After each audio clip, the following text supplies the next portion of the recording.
bienvenue sur ma chaîne Étincelle et Brillantine. Aujourd'hui, j'ai pensé vous faire une vidéo, désolée de l'expression, mais le diamond painting pour les nuls. Donc, ça s'adresse vraiment aux gens qui en ont tout simplement jamais fait, qui savent pas du tout c'est quoi ou qui ont une petite idée de ce que c'est, mais qui aimeraient, dans le fond, savoir c'est quoi vraiment la base. Donc, vraiment, là, pour les nuls. Tu sais, vraiment la base. Si tu en as déjà fait ou si tu te considères déjà un peu plus que ça, ben cette vidéo-là, c'est pas pour toi. Là. Fais juste passer au prochain. C'est vraiment juste que avec ma page, mon blog, ma page Facebook que j'ai faite, il y en a plusieurs qui savent pas du tout c'est quoi ou qui aimeraient peut-être s'initier, mais ils savent pas exactement. Donc vraiment, là, pour la base, je vais vous montrer ce qui vient dans un kit. Et vraiment, tout ce qu'il faut savoir pour commencer, poser son premier diamant, c'est tout. Donc, je ne donnerai aucun truc d'intermédiaire ou peu importe. C'est vraiment la base. On commence. Vous commandez un kit. Je vous conseille de commencer avec probablement Amazon, tout simplement parce qu'il y a deux sortes de diamants. Il y a des diamants faits en forme de carré, des diamants faits en forme de rond. En fait, il y a plusieurs sortes. Là. Il y a aussi des diamants spéciaux, mais la base, c'est ça, carré, rond. Sur Amazon, premièrement, la livraison est beaucoup plus rapide. Avec Prime, on peut l'avoir le jour même ou, ben en fait, le lendemain ou 2 jours plus tard. Et la plupart des toiles sont quand même en petit format, donc des 30 par 40 cm en rond. Donc, c'est tout simplement la base, c'est le plus facile.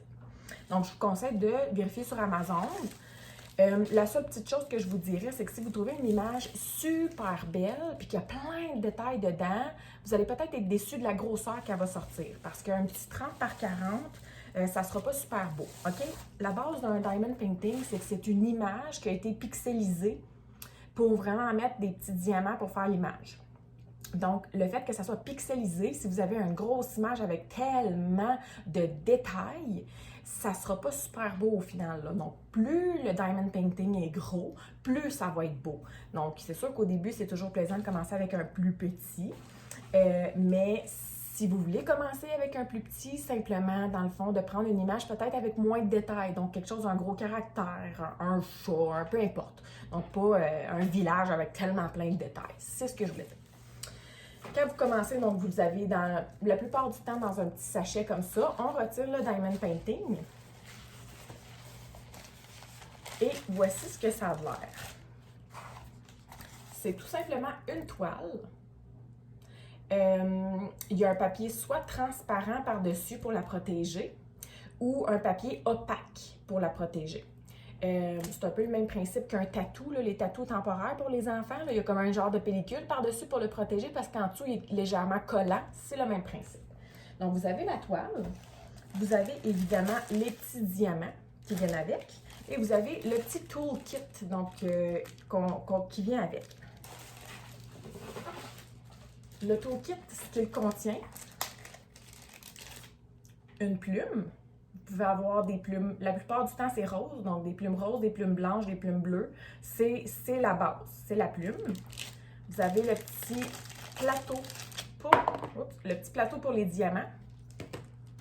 Et vous avez la cire rose. Donc ça, là, c'est vraiment la base, là, c'est tout ce que vous avez besoin. Ça, les diamants, la toile, ça vient tout ensemble, c'est parfait.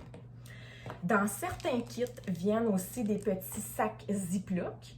C'est très pratique parce que quand on ouvre les sachets de diamants, dans quoi on les met après? Bonne question, hein?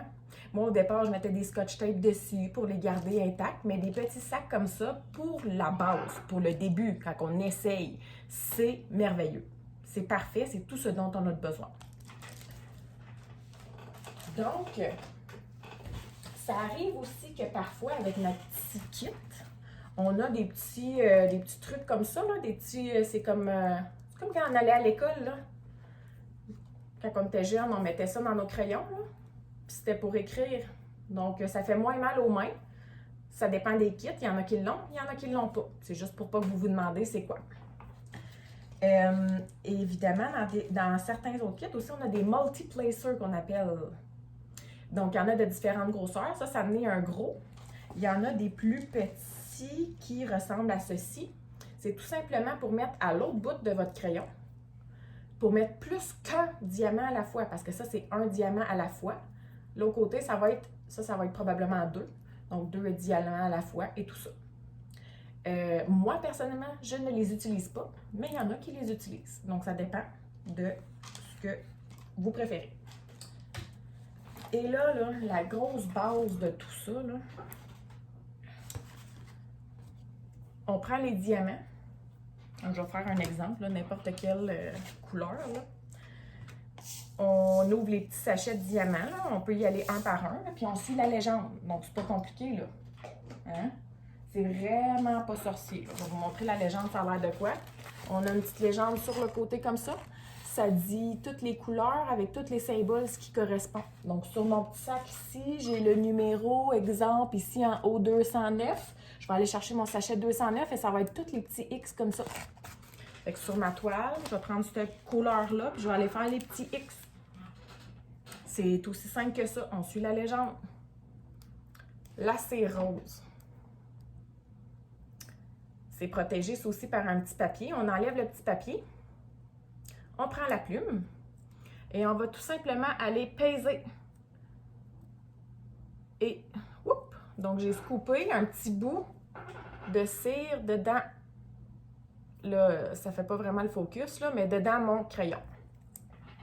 J'ai ma cire dans mon crayon. J'ai mes diamants dans mon petit tray. Donc, on peut shaker un peu le petit tray. Ça va placer les diamants. On prend le crayon, on fait juste appuyer sur le diamant et pouf, le diamant est sur mon crayon. Aussi simple que ça. Et on va aller sur la toile. Évidemment, là, la toile, elle est autocollante. Donc, on retire un peu la pellicule. Puis là, c'est autocollant, là. Donc, allez pas vous mettre la main là-dessus, là. Ça colle.